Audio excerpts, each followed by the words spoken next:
አስባችሁታል? አርሰናል በሰማያዊ ሲጫወት ይገርማል አይደል? ሊፈጠር ግን በጣም ትንሽ ነበር የቀረው። ኖቲንግሃም ፎረስት አንድ ነገር ባያደርግ ኖሮ የአሁኑ የአርሴናል ማሊያ ሙሉ ለሙሉ የተለየ ይሆን ነበር። ታዲያ በቀይና በነጭ በሚታወቀው አለባበስ እንዴት እዚህ ሊደርሱ ቻሉ? እስቲ አርሴናል ዛሬ ያለበትን አይነት ክለብ እንዴት እንደሆነ ከጀርባው ያለውን ታሪክ እንመልከት። ሁሉም ነገር የጀመረው በ1886 ነበር። የዊልዊች አርሴናል ፋብሪካ ሰራተኞች የእግር ኳስ ቡድን ለመመስረት በድንገት ወሰኑ። ከመካከላቸውም አንዱ ዴቪድ ዳኒስኪን የተባለው የፋብሪካው መካኒክ ኢንጂነር ነበር። ዴቪድ ዳኒስኪን ነበር ሁሉም ሰው እንደ ቡድን እንዲሰበሰብ ምክንያት የሆነው። የቡድኑን ስም በወቅቱ ይሰሩበት በነበረው ወርክሾፕ ስም ዲያልስ ስኩዌር ኤፍሲ ብለው ሰየሙት። በታህሳስ 11 1886 ዲያል ስኩዌር የመጀመሪያውን ግጥሚያቸውን ከኢስተር ወንደርስ ጋር አደረጉ። በወቅቱ ትክክለኛ ማሊያ እንኳን ስላልነበራቸው ያገኙትን ሁሉ ይለብሱ ነበር። ይህም ሆኖ ግን 6-0 በሆነ ውጤት በማሸነፍ ለራሳቸውም ጥሩ የሆነ ስም ፈጥረው ከሜዳም ወጥተዋል። ከግጥሚያው በኋላ ግን ከዛ በፊት ለኖቲንግሃም ፎረስት ይጫወቱ የነበሩት ሁለቱ የቡድን አባላት ፍሬድ ቤርዲስሌይ እናም ሞሪስ ባተስ ዲያል ስኩዌር ትክክለኛ ማሊያ እንደሚያስፈልገውም ወሰኑ።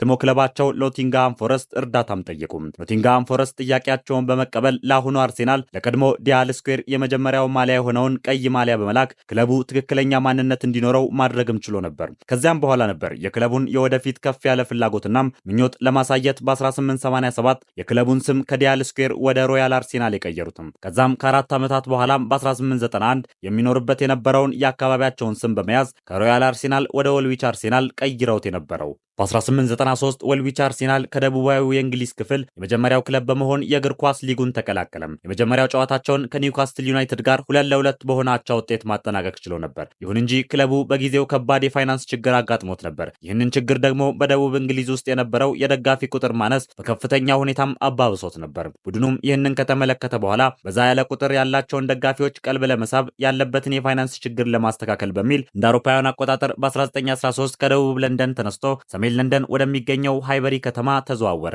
ወልዊች አርሴናል ከተማውን የቀየረበት ዋና ምክንያቱም ቢያሳካም በወቅቱ እየተስፋፋ የነበረው የመጀመሪያው ዓለም ጦርነት ግን እንደገና ጉዞውን እያደናቀፈው ነበር። ከጦርነቱ በኋላ ስፖርት ወደ ነበረበት ሲመለስ አርሴናል ትልቅ ሙግት ውስጥ ገባ። እንደ አውሮፓውያን አቆጣጠር በ1919 የእግር ኳስ ሊጉ ሲስፋፋ አርሴናል የሁለተኛ ዲቪዚዮን አምስተኛ ሆኖ ቢያጠናቅቅም አወዛጋቢ በሆነ ሁኔታ ግን አርሴናል ወደ አንደኛ ዲቪዚዮን እንደገባም ተመረጠም። ይህ ውሳኔ ብዙ ሰዎችን በተለይም በሊጉ ከደረጃው የወረዱትን የቶተንሃም ደጋፊዎችን አበሳጨም። ብዙ ሰዎች በወቅቱ የአርሴናል ሊቀመንበር ሰር ሄንሪ ሮሪስ በምርጫው ላይ ተጽዕኖ እንዳሳደሩም ጠረጠሩ።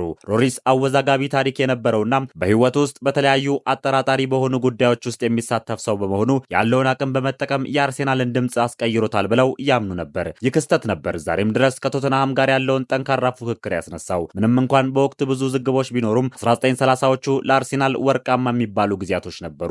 ክለቡ በአሰልጣኝ ሄርበርት ቻምፓን ስር በነበረበት ጊዜም 5 የሊግ ዋንጫዎችና 2 የኤፍኤን ዋንጫዎች በማሸነፍ በእንግሊዝ እግር ኳስ ጠንካራ ቡድን ለመሆን ችሎ ነበር። ይሁን እንጂ በድጋሚ ስፖርቱ እንዲቋረጥ በማድረግ ሁለተኛው የዓለም ጦርነት ተጨማሪ ፈተናዎችን ይዞ መጣም። ቢሆንም ጦርነቱ የአርሴናል እቅድና ፍላጎትን አልገታም። ይልቁኑ ቡድኑ ከጦርነቱ በኋላም እንደገና ደረጃውን ለመያዝ ቆርጦ ተነስቶ ነበር። ከጦርነቱ በኋላ አርሴናል በ1950ዎቹ ውስጥ አንድ ሌላ የሊግ ዋንጫ ማሳት ችሎ ነበር። ነገር ግን በቀጣዮቹ 10 ዓመታት ውስጥ ድል ማግኘት አልቻለም። ከዓመታት በኋላም እንደ አውሮፓውያን አቆጣጠር በ1971 አርሴናል የሊጉንና የኤፍኤን ዋንጫን በማንሳት ድርብ ድል በማግኘት ከፍ ያለውን ስሙን መመለስ ችሎ ነበር። እንደ አውሮፓውያን አቆጣጠር በ1986 በአሰልጣኝ ጆርጅ ግራሃም ስር አርሰናል ሚካኤል ቶማስ በሊቨርፑል ላይ በመጨረሻው ደቂቃ ባስቆጠራት ግብ በማሸነፍ የሊግ ሻምፒዮንነቱን አረጋግጧል። በ1996 አርሰን ቬንገር አሰልጣኝ ከሆኑ በኋላ ክለቡ ሌላ ለውጥ ውስጥ በመግባት በ1998 እና በ2002 ዓ.ም የሊግና የኤፍኤ ካፕ ዋንጫን ለማንሳት የረዳቸውን አዲስ ያጨዋወት ዘዴ አምጥተው ነበር። ከ2003 እስከ 2004 የቬንገር ስኬታማ ወቅት ነበር። በሁለቱም ዓመት የውድድር ዘመን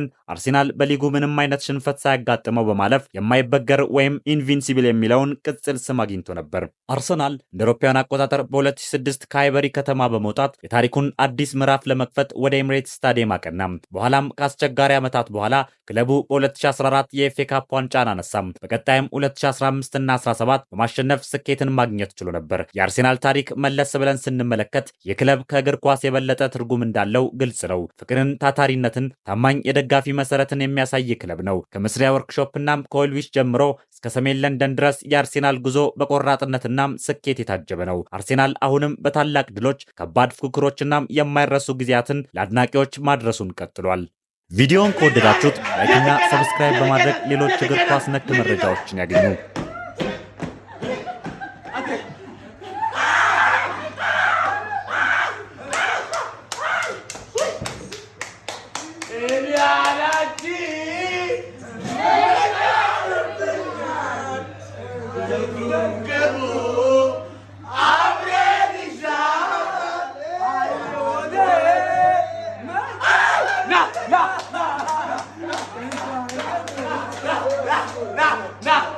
나